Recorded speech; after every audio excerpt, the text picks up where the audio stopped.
L'intelligence économique, que j'appellerais IE selon son abréviation désormais convenue, c'est d'abord et avant tout du traitement de l'information.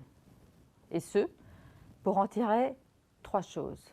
Premièrement, de la connaissance et de l'anticipation. Deuxièmement, des moyens de prévention des risques et de sécurisation, surtout des risques immatériels.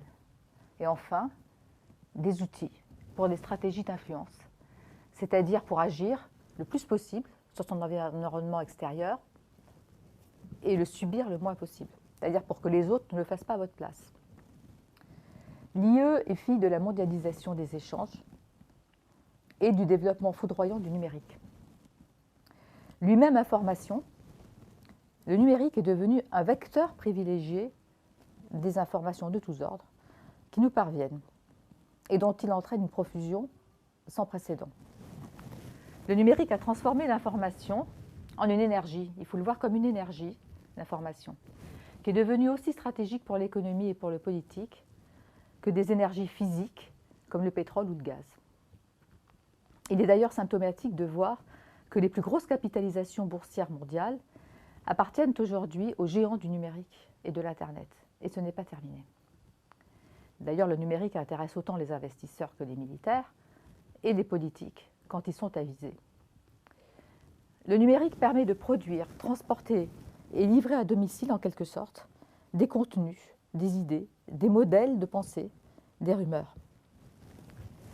Et ce, en permanence, et en temps réel par rapport à l'événement, et au même moment dans le monde.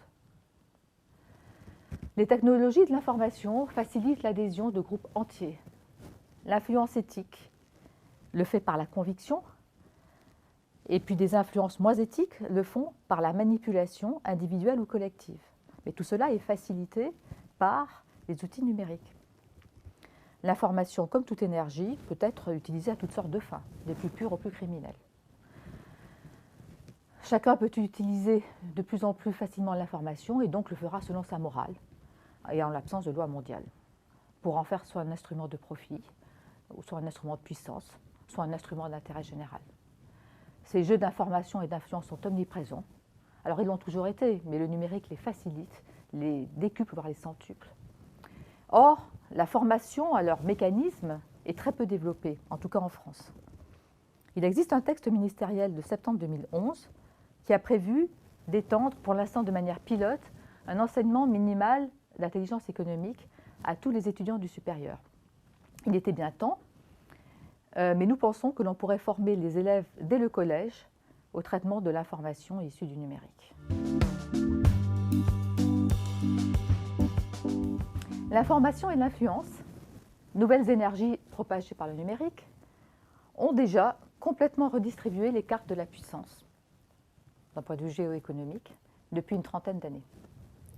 Certains États, certaines entreprises ont anticipé, voire formaté ce nouvel environnement. D'autres non. Je vous laisse deviner lesquels. La formalisation de l'information en tant que nouvelle énergie et source de valeur pour l'entreprise est venue des États-Unis. Car l'information a très vite été comprise chez les Américains comme un facteur de production qui contribue à la formation de la valeur ajoutée de l'entreprise, quoi qu'immatériel et qu'on ne touche pas. La business intelligence, fondée sur l'exploitation automatisée de l'information, y est née dans les années 50. Cette prise en considération précoce de la valeur immatérielle est une des raisons de la domination actuelle de ce qu'on appelle le logiciel de pensée anglo-saxon dans le monde. Ce n'est pas un hasard. Les États-Unis ont su anticiper cette nouvelle donne mondiale dès les années 80. Souvenez-vous que Al Gore poussait au développement, dans ces années-là, des autoroutes de l'information, ce qu'on appelait les autoroutes de l'information.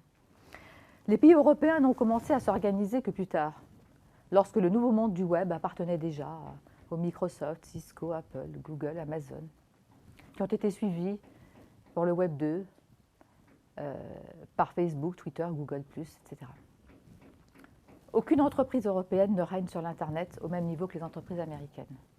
Il en va de même de la gouvernance des réseaux de l'Internet gérés par l'ICANN, qui gère ainsi un pipeline d'énergie numérique mondiale et dont les médias parlent peu.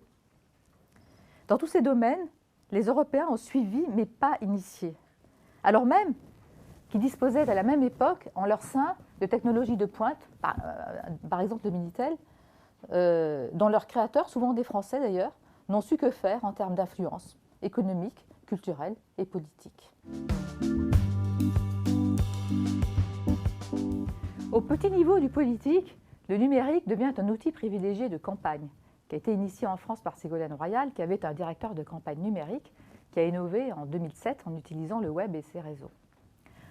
D'un autre angle de vue plus mondial, le basculement de la puissance vers les privés est également notable dans ce domaine du numérique et de la circulation de l'information. Prenons l'exemple de Google. Via son réseau, ses interventions, les données qu'il possède, l'accès qu'il donne à des milliards d'informations, l'ouverture qu'il apporte, son poids financier, une trésorerie disponible de près de 35 milliards de dollars. En bref, via sa domination du secteur de l'information, on peut dire que Google est à même d'exercer une influence majeure sur la gouvernance du monde. Son CEO, Eric Schmidt, fait déjà partie du conseil des scientifiques et techniques auprès du président Obama, qui conseille donc le président sur les sujets touchant au numérique et mène avec ce dernier des opérations intéressantes, comme par exemple cette réunion de repentis, tout à fait politique et très intéressante d'un point de vue géoéconomique, à Dublin en été 2011. On ne peut qu'être intéressé aussi quand on apprend par exemple qu'en novembre 2009, Mme Clinton avait annoncé le lancement de l'initiative Société civile 2.0 qui, je cite, aidera les organisations indépendantes à travers le monde à utiliser la technologie numérique, attribuant 5 milliards de dollars de subventions à des programmes pilotes au Moyen-Orient et en Afrique du Nord, en 2009, qui permettront d'accroître les nouveaux médias et les capacités de mise en réseau des organisations de la société civile. Aujourd'hui, les immenses multinationales propriétaires des énergies matérielles, pétrole, gaz et immatérielles, donc information, sont de moins en moins nombreuses, de plus en plus oligopolistiques ou même monopolistiques. Et donc, elles n'ont aucune raison de s'incliner devant aucun pouvoir national, ceux-ci étant chacun inopérants face à elles. Seul un pouvoir multilatéral mondial pourrait les encadrer, mais il n'existe pas, ou que de manière très spécialisée dans certains secteurs. Et dans l'attente d'une gouvernance, elle pourrait bien influencer les États plutôt que l'inverse. D'autant que sur un plan microéconomique, les multinationales de l'information numérique et des réseaux vont encore grossir en investissant les nouveaux métiers numériques d'opérateurs traditionnels, qui ont intérêt à se méfier, ils le font d'ailleurs. Nous devrions être capables d'anticiper tout cela en France, une fois de plus, pour agir en amont. Mais nous avons ce que j'appelle un big problème tenant à nos divisions internes, notamment sur la place respective de l'État et des entreprises.